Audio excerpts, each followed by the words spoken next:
sebab Engkau telah hadir di hati kami dan hati kami meluap dengan syukur oleh karena semua kemurahan-Mu ya Tuhan. Terima kasih untuk kasih karunia-Mu, berkat-Mu bagi kami ya Tuhan. Kami mengucap syukur karena Yesus boleh datang, hadir, lahir. Bukan hanya lahir bagi dunia, tapi lahir bagi setiap hati kami. Terima kasih Tuhan, pagi ini kami mau mendengarkan firman-Mu. Biarlah Engkau ya Tuhan penuhi kami dengan Roh-Mu yang kudus. Berikan kami hikmat dan pengertian, supaya kami mengerti firman Tuhan dan dapat melakukannya di dalam hidup kami. Terima kasih Bapa di surga, berbicaralah kepada kami siap mendengar. Di dalam nama Tuhan Yesus Kristus kami berdoa. Haleluya. Amin. Silakan duduk kembali. Shalom. Shalom. Shalom. Shalom. Puji nama Tuhan. Bapak Ibu Saudara yang dikasihi Tuhan, hari ini tepat tanggal 1 bulan Desember tahun 2024. Hari pertama bulan Desember juga hari Minggu ya. Tepat bukan hari pertama. Minggu itu hari pertama. Jadi tepat sekali 30 hari lagi berarti sudah tahun baru.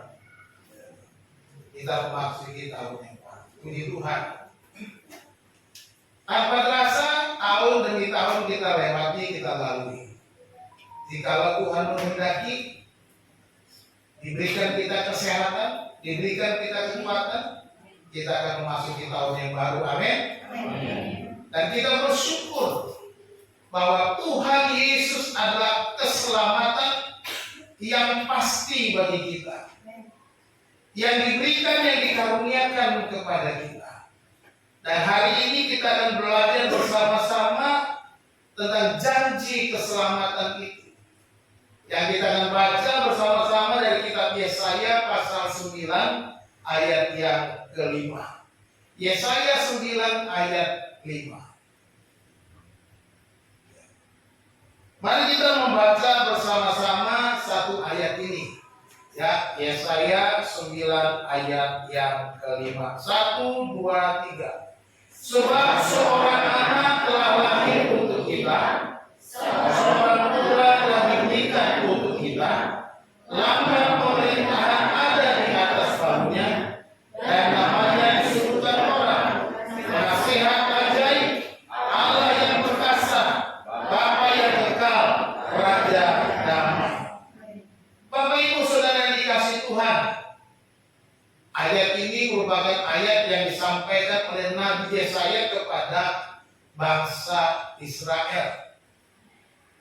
Pada zaman Nabi Yesaya berkarya, bangsa Israel itu mengalami beberapa hal yang saya berikan 3 hal yang penting di sini. Yang pertama, kemerosotan moral bangsa Israel, sehingga Tuhan harus menghukum mereka. Juga terjadi ketidakadilan di berbagai bidang, dan rakyat kecil menjadi tumbal kekuasaan orang-orang yang tidak bertanggung jawab.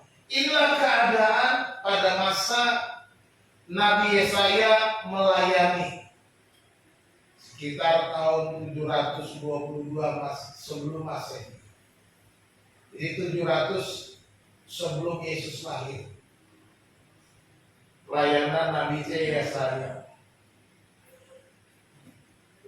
Nabi Yesaya diutus untuk mengajak orang Israel bertobat. Ya. Dibantu loh kalau nggak keluar. Nabi Yesaya diutus untuk mengajak orang Israel bertobat dari ketidakadilan yang sedang terjadi pada masa itu. Diminta supaya bangsa Israel kembali mencari Tuhan.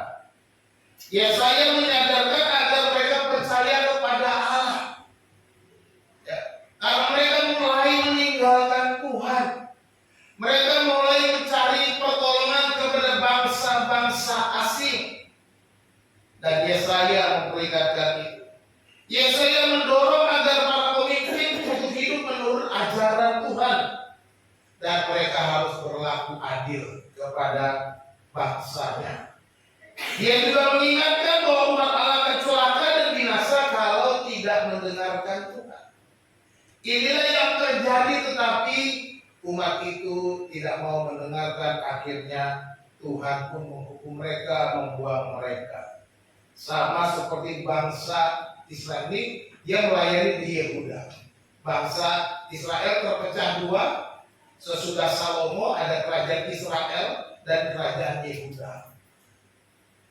Kerajaan Israel karena rajanya jahat-jahat semua, lebih dulu dihukum oleh Tuhan. Kemudian baru kerajaan Yehuda dihukum oleh Tuhan.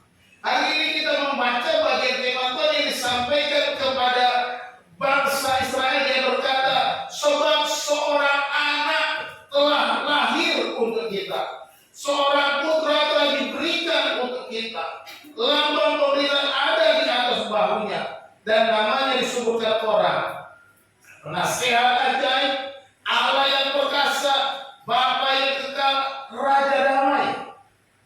Ini menggambarkan janji keselamatan yang Tuhan berikan, menyatakan bahwa Tuhan memperhatikan kehidupan umatnya dan akan memberikan jalan keluar.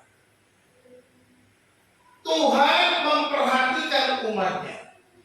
Siapapun saya mau ingatkan bahwa Tuhan selalu memperhatikan kita dan Tuhan akan memberikan jalan keluar bagi persoalan kita. Amin. Nah, ada 3 hal yang kita janji keselamatan dari Tuhan yang diajarkan di sini. Dikatakan bahwa yang pertama, Yesus adalah anugerah.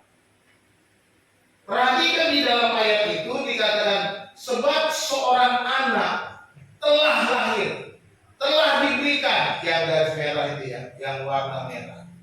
Ini menunjukkan bahwa Yesus itu adalah sebuah pemberian, telah diberikan, telah lahir, telah datang, telah diberikan, telah dianugerahkan.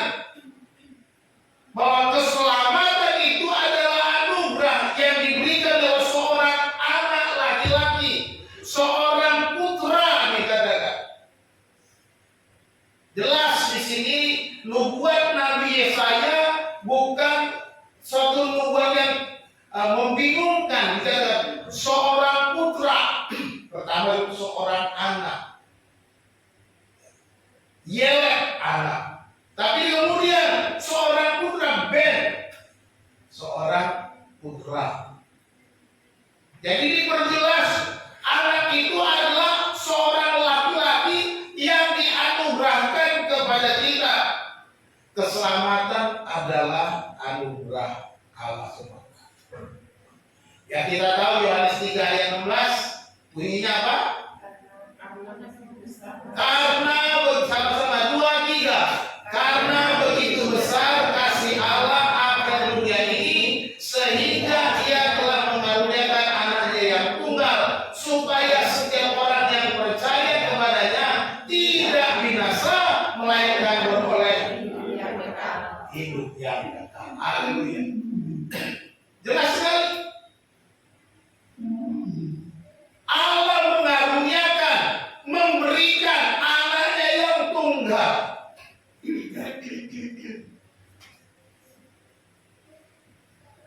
Allah memberikan, mengaruniakan artinya memberikan secara cuma. Jadi keselamatan yang diberikan oleh jalan keselamatan itu hanya melalui anugerah Allah. Sebab nggak ada orang yang bisa selamat. Karena apa? Karena semua orang telah berbuat dosa dan telah kehilangan kemuliaan Allah. Semua orang sudah berdosa, semua orang kehilangan kemuliaan Allah, dan tidak ada yang layak di hadapan Tuhan. Sekalipun engkau bayar dengan kebaikanmu, Tuhan tidak terima. Sekalipun engkau bayar dengan hartamu, Tuhan tidak terima. Sekalipun engkau bayar dengan segala usahamu, Tuhan tidak terima. Sekalipun engkau bayar dengan kepandaianmu, Tuhan juga tidak menerima itu. Tidak layak pemberianmu penuh dengan cacat celah dosa. Itu sebabnya tidak ada yang layak. Jadi bagaimana sekarang? Maka Tuhan menjanjikan seorang anak telah diberikan untuk kita, seorang putra telah diberikan untuk kita. Lambang pemberian ada di atas baunya dikatakan. Jadi dianugerahkannya, dijanjikannya supaya orang-orang tahu bahwa akulah juru selamat itu, kata Tuhan. Akulah yang sanggup menyelamatkan engkau. Akulah yang sanggup membebaskan engkau dari segala masalahmu. Akulah juru selamatmu. Tuhan sajalah yang mampu, yang memberikan jalan keluar dari persoalan yang paling hakiki, dari persoalan yang paling penting dari setiap hidup manusia. Nggak ada yang lain. Apakah ada? Apakah bisa kita bayar dengan kebaikan kita ketika kita ke surga? No. Ketika kita dipanggil Tuhan, bila namaku dipanggilku ada.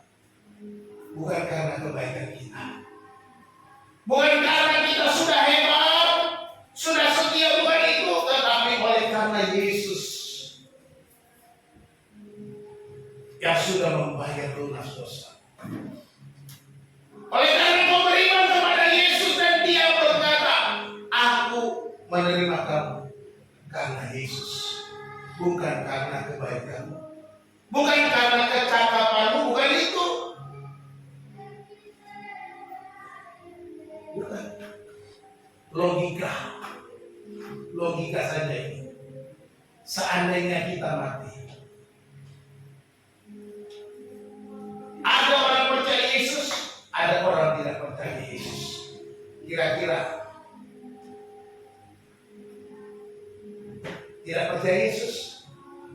belum diampuni dosanya. Layakkah dia masuk ke surga? Nah. Kenapa? Karena di surga tidak ada satu titik pun dosa bisa masuk. Di hadapan Allah, di hadirat Allah tidak ada dosa yang bisa dapat kita bawa. Dan ketika kita percaya kepada Yesus, ketika kita datang menghadap Tuhan, dosa kita sudah dihapus. Maka kita datang tanpa dosa. Karena apa? Karena dosamu sudah ditanggung di atas kayu salib, di mana Yesus katakan sudah selesai. Itulah kedatangan Yesus. Kedatangannya, Natal, kelahirannya tidak akan lengkap tanpa kematiannya. Kelahiran Yesus, Natal tanpa Paskah, tanpa kematian dan kebangkitan Kristus, semuanya sia-sia. Itu satu paket. Satu paket karya Kristus. Efesus 2 ayat 8-9 berkata, sebab karena kasih karunia kamu diselamatkan oleh iman. Itu bukan hasil usahamu, tetapi pemberian Allah. Itu bukan hasil pekerjaanmu. Jangan ada orang yang memegahkan diri. Jangan sombong deh. Jangan sombong pak. Jangan sombong bu. Karena kau berbuat baik. Tidak. Jangan ada orang yang jadi sombong oleh karena hasil pekerjaannya, hasil usahanya. Tidak, karena keselamatan itu adalah kasih karunia. Charis, anugerah. Charis itu bahasa Yunani. Charis itu artinya pemberian Allah secara cuma-cuma, pemberian Allah secara gratis kepada orang yang sesungguhnya tidak layak. Itu anugerah. Jadi kalau dinamanya ada kan anugerah bintang Mahaputra kepada Bapak Ferdinand Tambunan karena telah melakukan pelayanan yang luar biasa. Itu bukan charis, itu bukan anugerah. Kenapa? Ada karena melakukan pelayanan. Tidak, itu. Saya layak karena saya sudah layak di luar hadiah. Itu bukan charis. Tetapi charis itu adalah sesuatu pemberian kepada orang yang tidak layak. Pada suatu kali ada seorang datang keliling sini. Saya suka lihat di Facebook. Dia suka membeli. Mungkin dia beli sesuatu terbang. Di sini nggak ada duit di sini. Dia beri kepada orang yang mau punya charity juga. Tiba-tiba dia ketemu seorang perempuan. Mau nggak beli ini? Saya lagi butuh uang. Berapa? Ya seberapa saja.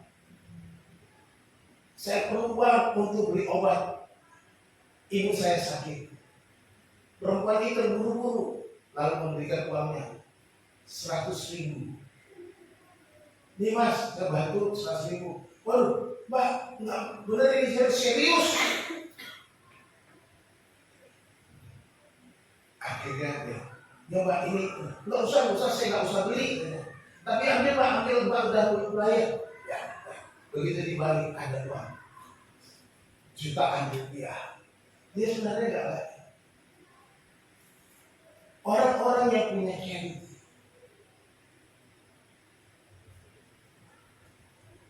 dia mendapatkan anugerah yang tidak disangka. Nggak ada hubungan apa-apa. Itulah anugerah. Atau saudara pergi bagi-bagi berkah, Jumat berkah kayak apa namanya, saudara bagikan kepada para fakir miskin. Bukan saudara, bukan keluarga. Saudara bagi-bagikan makanan. Itu anugerah. Orang-orang di pinggir jalan yang kelaparan, yang tidak layak. bukan karena hubungan saudara berikan, bukan karena jasanya kepada saudara,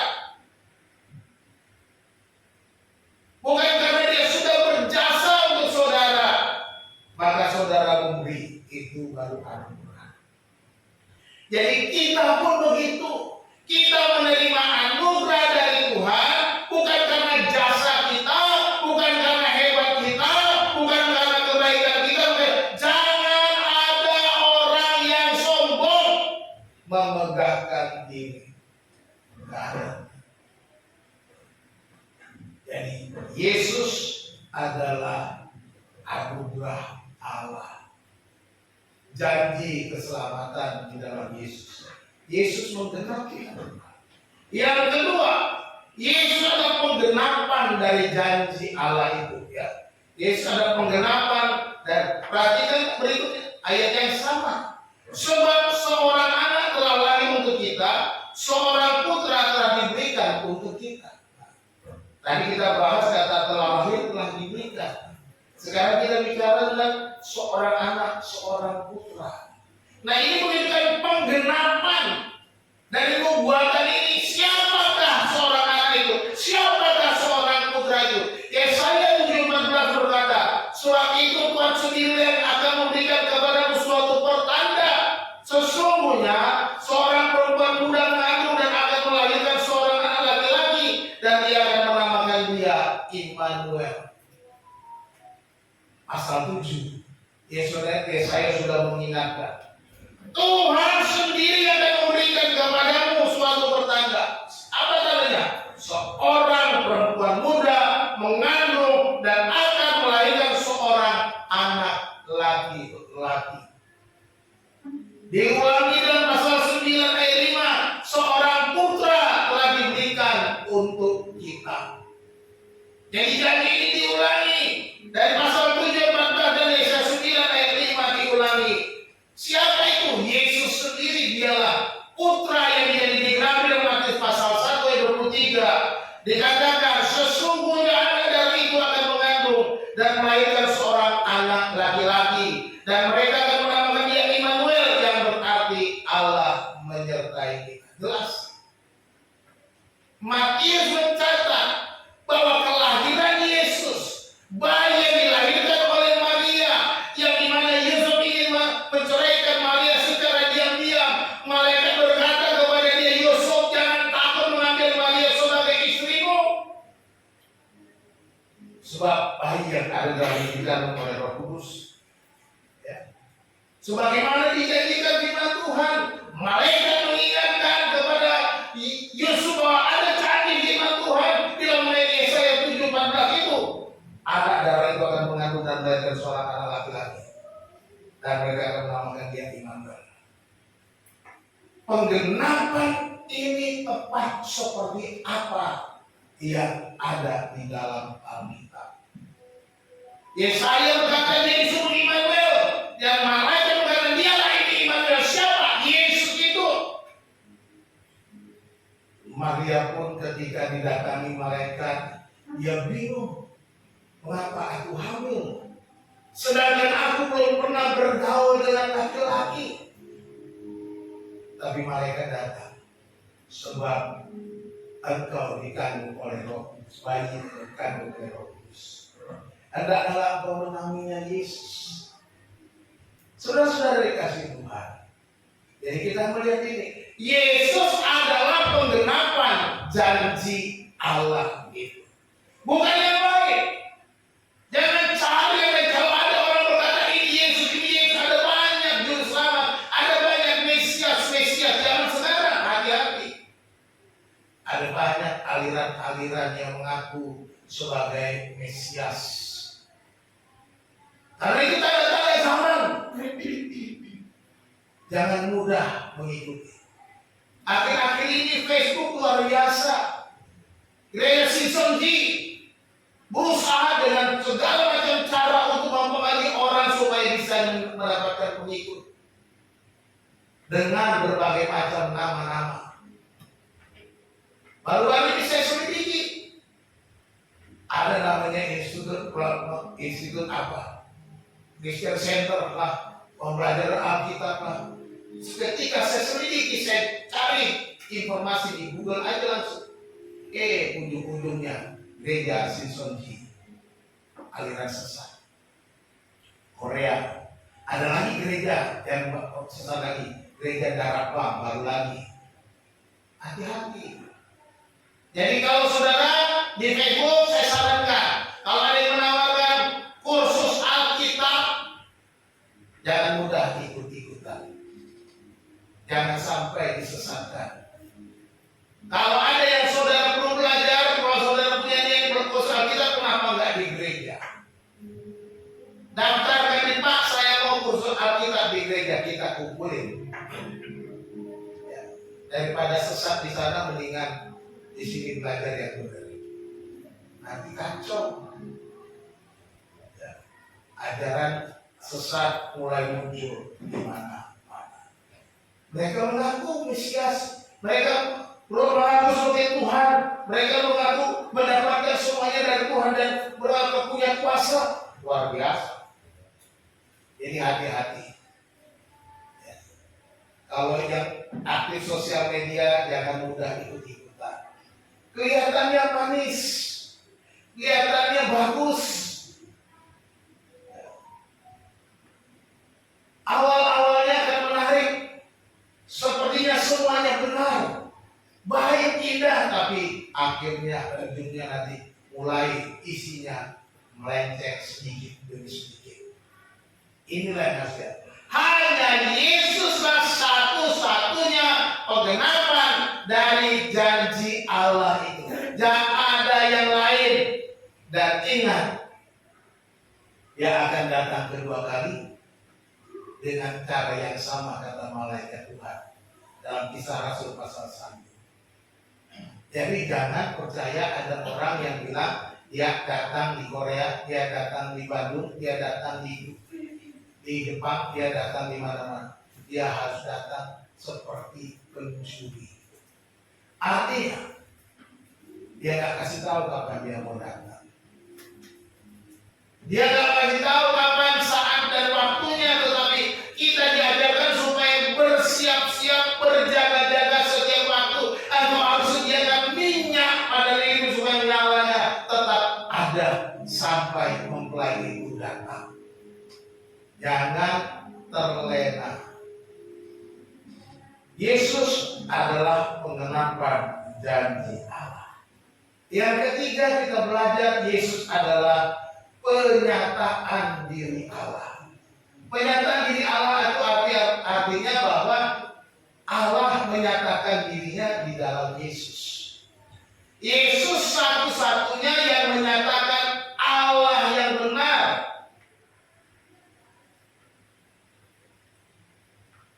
Ketika murid-muridnya bingung, Yesus bilang, mengapa kamu bingung? Atau melihat aku sudah melihat Allah. Jadi Yesus menyatakan diri Allah. Dikatakan lambang pemerintahan ada di atas bahunya dan namanya disebutkan orang penasihat ajaib, Allah yang perkasa, Bapa yang kekal, Raja damai. 4 nama ini hanya ada dan mampu dilakukan hanya oleh Allah. Di luar itu nggak ada. Penasihat ajaib hanya Allah penasihat ajaib. Allah yang perkasa jelas sekali di situ disebutkan El Gibor. Bapa yang kekal siapa suruh kita itu? Bapa yang kekal, Raja damai. Ya, disebutkan itu. Ya, 4 nama ini jelas. Ini hanya bisa dilakukan oleh Allah sendiri. Makanya saya katakan Yesus yang menggenapi nubuatan ini, dia adalah penyataan diri Allah itu sendiri. Mari kita akan bahas satu persatu. Yang pertama, penasihat ajaib, Peleioes. Peleioes, Yesus adalah jawaban setiap persoalan. Yesuslah pembela kita, Yesuslah pemberi kemenangan. Dia disuruh penasihat ajaib, apapun persoalanmu, Yesus mampu memberikan jalan keluar dari seluruh persoalan hidup. sulit. Ya. Next.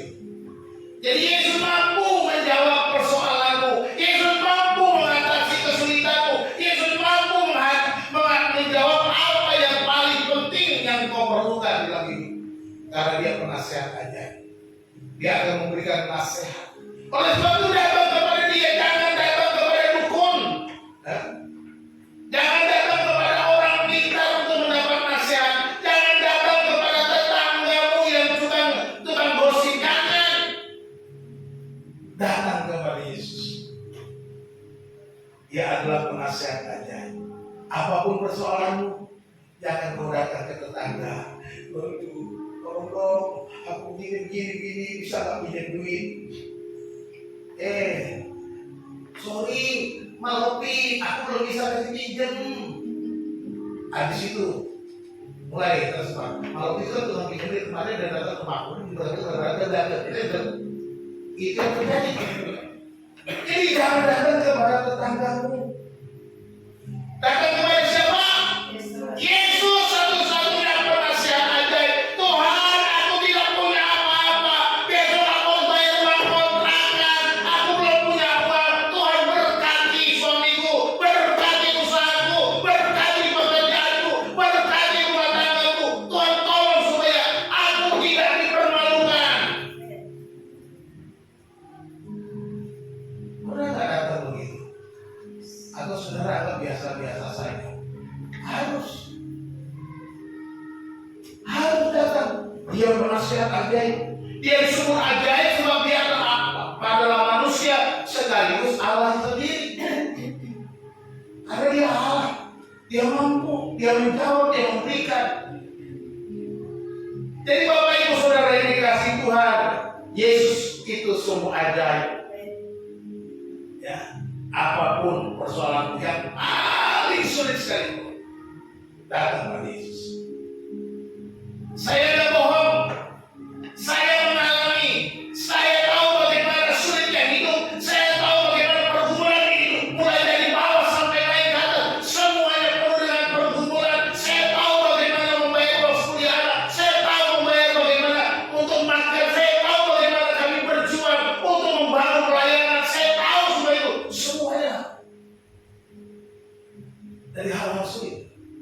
Tapi kami datang kepada Tuhan. Kami menyerahkan semua kepada Tuhan. Dan Tuhan adalah jawaban. Amin. Yang kedua, dikatakan dia Bapa yang Allah yang perkasa. Allah yang perkasa, El Gibor. El itu Allah, Gibor itu pahlawan yang perkasa. Yesus memberi kemenangan dalam peperangan. Yesus adalah pahlawan yang gagah perkasa. Apapun persoalanmu, Yesus akan berperang untuk kita. Amin. Seperti bangsa Israel katakan, aku akan berperang untuk kamu dan kamu akan diam saja. Biarkan Tuhan yang berperang. Biarkan Tuhan berjalan di depan. Biarkan Tuhan menjadi pahlawan yang menolong kita, yang mengangkat hidup kita. Dia adalah pahlawan yang perkasa, Allah yang perkasa. Selain mempunyai hikmat, dia juga mempunyai kuasa untuk menuntaskan karya keselamatannya. Karya keselamatan dia sudah tuntaskan. Itu sebabnya dikatakan sudah selesai. Kalau semua sudah selesai, itu artinya semua persoalan juga sudah selesai. Langkah hidupmu sudah selesai. Tinggal engkau datang kepada dia, bersandar kepada dia, percaya bahwa dia akan bertindak. Jadikan dia pahlawan. Dia akan jadikan dia pahlawan yang perkasa, yang berperang untukmu. Karena dikatakan sudah selesai. Di mata Tuhan ini sudah selesai. Di mata Tuhan sebentar itu sudah selesai. Mungkin kita sedang menghadapi masalah, tapi Tuhan sudah selesai. Tinggal waktunya saja. Kalau kita di masa kita tunggu waktu kita, tapi Tuhan sudah selesai. Itu sebabnya beriman, bersandar, percayakan semuanya kepada Tuhan.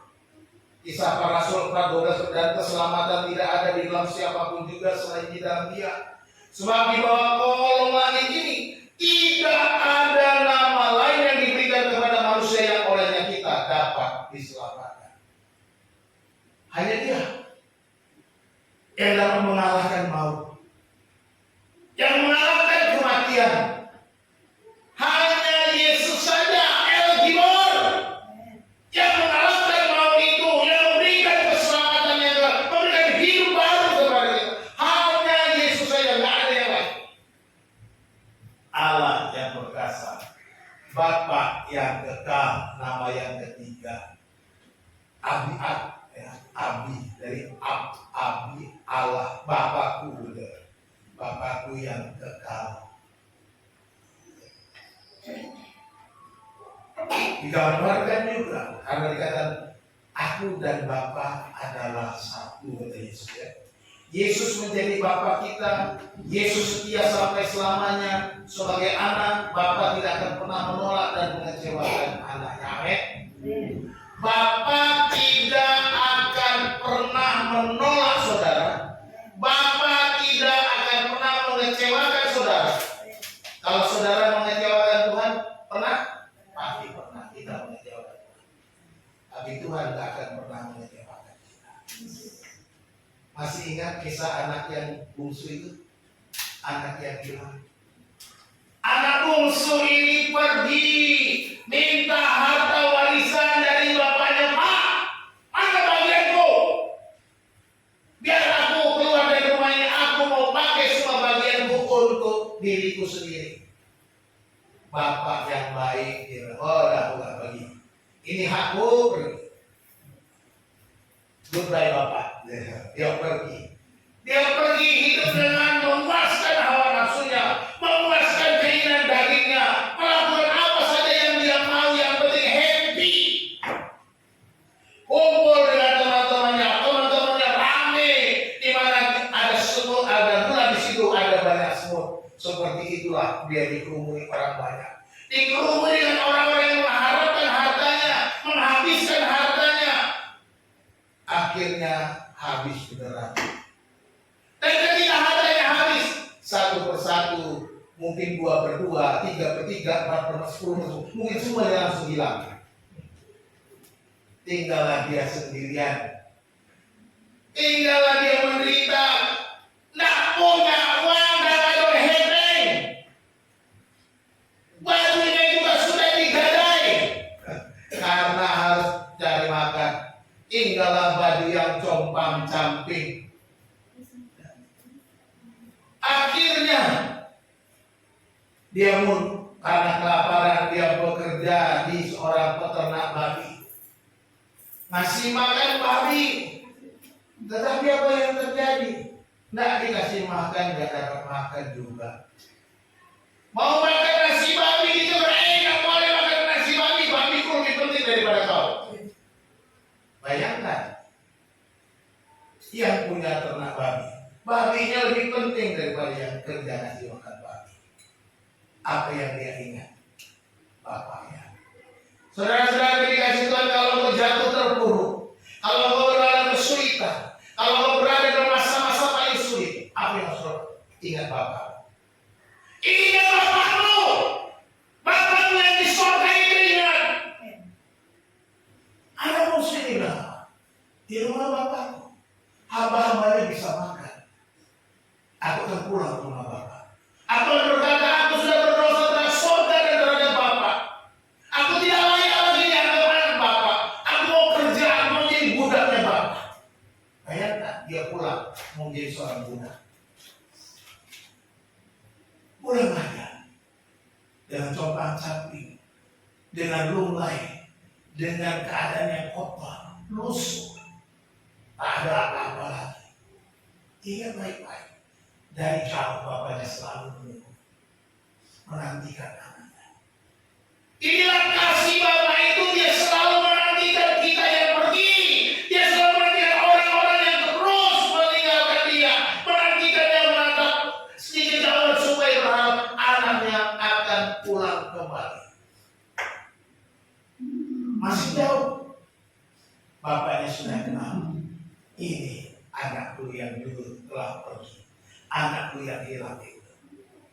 Padahal jalannya sudah beda. Dulu jalannya gini, sekarang jalannya gini. Beda jalannya. Dulu jalannya pakai bajunya cakep, ganteng, mungkin jalan sekarang dia pakai jas. Kalau dia mau pakai jubah yang paling bagus. Tapi sekarang dia pakai baju macam. Tapi bapaknya mengenal. Bapaknya mengenal, bapaknya mengingat, bapaknya tahu persis ini anak yang hilang. Sekali lagi saya katakan, dia tidak akan pernah melupakan saudara. Amin. Dia tidak akan pernah melupakan kita sekalipun sedetik pun. Dia mengenali kita sampai hari sekalipun atau sudah berubah, tapi dia tetap kenal. Dia tidak pernah berubah. Haleluya. Ini yang dilakukan Bapa yang kekal. Yesus sudah ada sejak kekekalan. Dia berkata kepada orang-orang Israel dalam Yohanes pasal 8 ayat 58. Kata Yesus kepada mereka, aku berkata kepadamu sesungguhnya sebelum Abraham jadi, aku telah ada. Dikatakan ego eimi. Prim Abraham genestai. Sebelum Abraham dilahirkan, aku sudah ada. Aku ada. Ego eimi itu aku ada. Jadi di masa Abraham, sebelum Abraham ada, dia sudah ada. Ada di masa lahirnya Abraham. Aku hadir di sana. Sebab dia adalah Abi-Ad, Bapa yang kekal. Dia ada sejak kekekalan. Bukan baru lahir di Bethlehem. Bethlehem hanya bayi Yesus yang menjadi manusia. Ya. Bethlehem adalah bayi Yesus yang menjadi manusia. Hidup besar dan kemudian mati di kayu salib untuk menjalankan misi pengampunan dosa. Tapi kehadirannya Bapa yang kekal ada sejak masa lalu. Bersyukurlah kita punya Bapa yang baik, Bapa yang gak pernah lupa kita, Bapa yang gak pernah mengecewakan. Yang keempat, dia disebut Raja Damai. Shalom. Raja Damai. Matius pasal 21 ayat yang kelima dikatakan kepada putri Sion, lihat rajamu datang kepadamu, ia lemah lembut dan mengendarai seekor keledai beban yang mudah. Yesus masuk Yerusalem dan dikatakan rajamu datang kepadamu. Jadi dia Raja Damai benar-benar datang dengan lemah lembut, menunjukkan dirinya sebagai raja. Bukan raja yang bengis, bukan raja yang mau menghukum, tetapi raja datang dengan pengampunan. Raja datang dengan kelemah lembutan, dengan kasih yang besar. Pengampunan. Dia datang memasuki Yerusalem. Walaupun dia masuk Yerusalem, akhirnya dia dibawa ke tiang gantungan. Tapi ini yang dilakukannya Shalom itu. Dia adalah Raja Damai. Yesus berkelepasan dan damai sejahtera sebagai Raja. Dia memerintah untuk damai sejahtera kita. Sebagai Raja dia mengenapi nubuatan dengan kerajaan Daud selama-lamanya. Karena jadi juga dikatakan bahwa Yesus Raja Damai itu akan memerintah, akan menjadi keturunan Daud. Yesus memerintah sebagai Raja yang membawa damai. Damai sejahtera yang tidak berkesudahan, dikokohkan dengan keadilan dan kebenaran. Ini Yesus yang lakukan. Shalom. Dia Raja yang membawa perdamaian. Ya. Pada waktu dia datang kedua kali ke dunia ini, dia akan memerintah sebagai Raja segala raja selama 1000 tahun. Disebut kerajaan damai sejahtera. Selama 1000 tahun itu keadaan dunia damai sejahtera. Tidak ada lagi peperangan, tidak ada lagi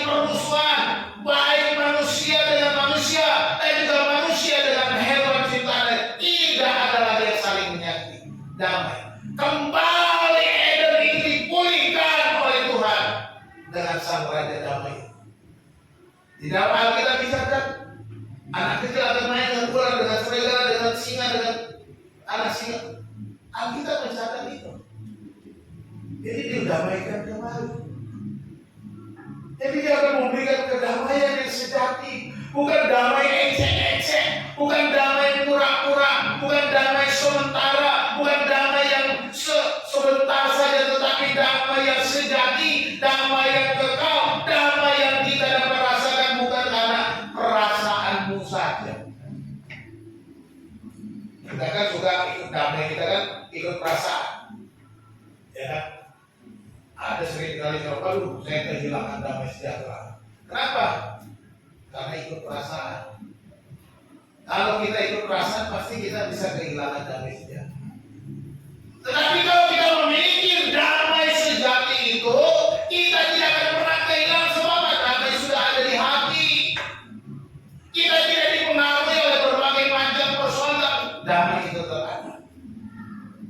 Ada duit, nggak ada duit, damai. Amin. Ayo, cuma satu orang. Ada duit, nggak ada duit, damai. Amin. Nah, itu dong. Sulit Pak, bagaimana nggak ada duit mau damai Pak? Oh, Mel lagi kau. Kami, Pak, dapur ya. Ribut di rumah kalau nggak ada duit, kata Pak. Ya. Mak, bagi duit dong, buat beli rokok. Beli rokok, nggak ada duit. Random, nggak ada duit kan? Nanti beli rokok, saya masuk beli rokok.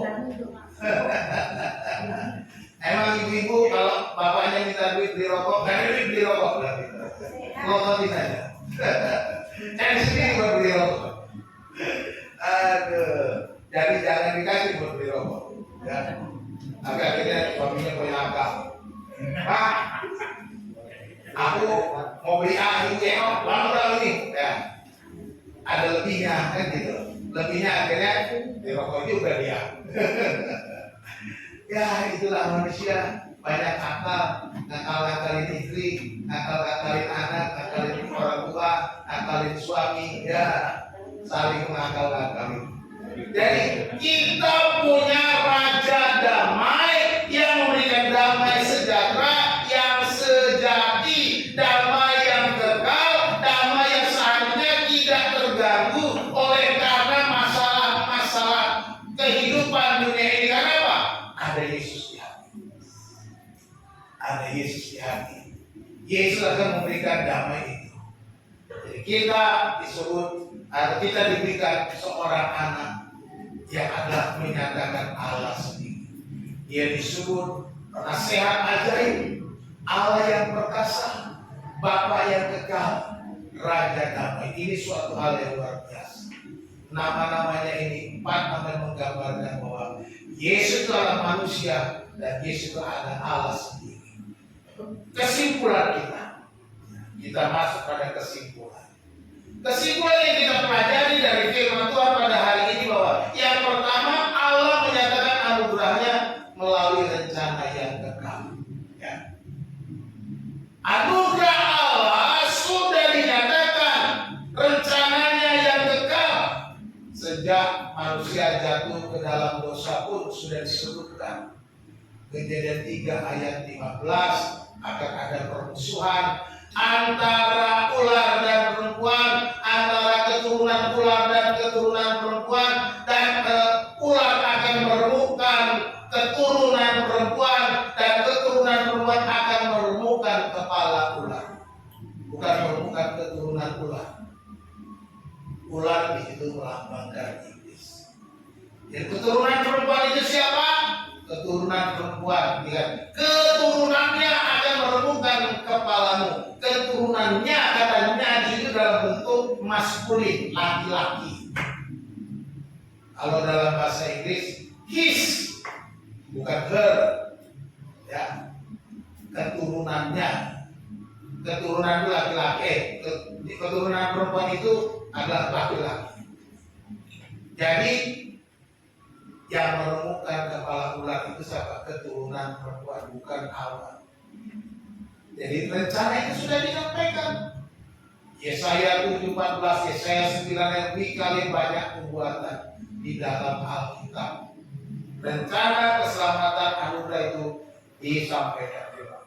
Yang kedua, keselamatan manusia digambarkan Tuhan melalui kasih-Nya yang besar atas umat pilihannya Israel. Gambaran kasih Allah kepada umatnya Israel merupakan penyataan gambaran kasih Tuhan atas kita, keselamatan atas dunia. Memang ayat-ayat Yesaya 7:14, Yesaya 9:5 juga berbicara secara spesifik bagi bangsa Israel. Tetapi itu juga menubuatkan kepada Yesus Kristus, ya, umat pilihan Allah, yaitu saudara dan saya. Bukan hanya untuk Israel. Yang ketiga, kita belajar bahwa keselamatan umat manusia digenapkan dengan tepat di dalam Yesus Kristus. Ya, keselamatan digenapkan dengan tepat hanya di dalam Yesus Kristus, bukan yang lain. Yang keempat, Yesus sanggup melaksanakan karya keselamatan sebab Dia adalah penyataan dari Allah sendiri. Dia menyatakan Allah. Dia sebut penasihat ajaib, Allah yang perkasa, Bapa yang kekal, Raja damai. Jadi Dia sanggup melaksanakan karya keselamatan. Lalu apa yang harus kita buat dalam janji keselamatan ini? Next, janji keselamatan bahwa Yesus adalah anugerah Allah. Ini adalah anugerah, keselamatan adalah anugerah. Apa yang harus kita lakukan? Lakukanlah, bersyukurlah atas anugerah Allah dengan hidup seturut dengan kasih dan kebenaran. Kita sudah mendapat anugerah, jadi hiduplah dalam kasih dan kebenaran. Jangan lagi hidup dalam dosa. Jangan hidup lagi dengan cara hidupmu yang lama, karena engkau sudah mendapatkan anugerah dari Tuhan. Yang kedua, Yesus adalah penggenapan janji Allah sendiri. Yesus adalah penggenapan. Percayalah bahwa setiap janji Allah dengan terus berharap kepadanya, tak ada janjinya yang gagal. Kalau penggenapannya, kelahirannya di dalam Yesus itu digenapi, maka janji-janjinya yang lain pasti digenapi. Amin. Jadi kita harus percaya janji Allah. Pegang janji Allah. Bagaimana kita bisa pegang tahu janji Allah? Baca Alkitabmu, baca firman Tuhan, pegang dengan setiap, simpan di dalam hatimu setiap janjimu. Adalah bukan ini? Setiap janjimu Tuhan, ku simpan dalam lubuk hatiku. Lewati setiap masalah, tiap tetes air mata dalam hidupku. Janjimu menopang hidupku, kasihmu menuntun langkahku dalam setiap waktu. Penolongku yang aku percaya, percaya setiap janjinya. Penggenapan di dalam Yesus sudah kita rayakan tahun demi tahun sejak kita percaya, sejak kita ikut Yesus. Merayakan Natal ini, penggenapan janji ini, penggenapan janji. Para pengkhotbah selalu mengingatkan, tapi jangan lupa janji-janji yang lain juga pasti digenapi. Yang ketiga, Yesus adalah penyataan Allah. Lewat Yesus kita mengenal Allah. Lewat Yesus kita tahu siapa Allah itu. Bersandarlah kepada Yesus, satu-satunya penolong dan jalan keluar atas setiap persoalan hidup kita. Sebab Dia adalah penasihat ajaib. Dia adalah Allah yang perkasa. Dia adalah Bapa yang kekal. Dia adalah Raja damai. Bersandarlah kepadanya, maka kita akan mendapatkan apa yang kita perlukan. Tuhan Yesus memberkati kita. Mari kita bersatu dalam doa. Bapa di dalam surga, kami mengucap syukur untuk firman Tuhan yang sudah kami dengar pada pagi hari ini. Kami bersyukur janji keselamatan digenapi dalam Yesus yang adalah Allah sendiri menyatakan Engkau Tuhan. Kami bersyukur karena Engkau telah menyelamatkan kami. Terima kasih Tuhan untuk anugerah yang besar yang kami terima. Terima kasih untuk janji-janji-Mu yang Engkau genapi dalam kehidupan kami. Terima kasih kami boleh mengenal Allah kami, Bapa yang kekal, Allah yang perkasa, penasihat ajaib, Raja damai. Kami bersyukur memiliki Allah yang hidup dan berkuasa. Terima kasih Tuhan, hamba-Mu berhenti berbicara. Bapak, biarlah Engkau tanamkan di hati kami, supaya firman Tuhan benih-benih ini bertumbuh berbuah, semakin lebat dan semakin menjadi berkat di mana kami ada. Terima kasih Tuhan. Kami bersyukur menyerahkan waktu di dalam tangan. Dalam nama Tuhan Yesus berdoa dan berterima kasih Bapak atas firman. Haleluya. Amin.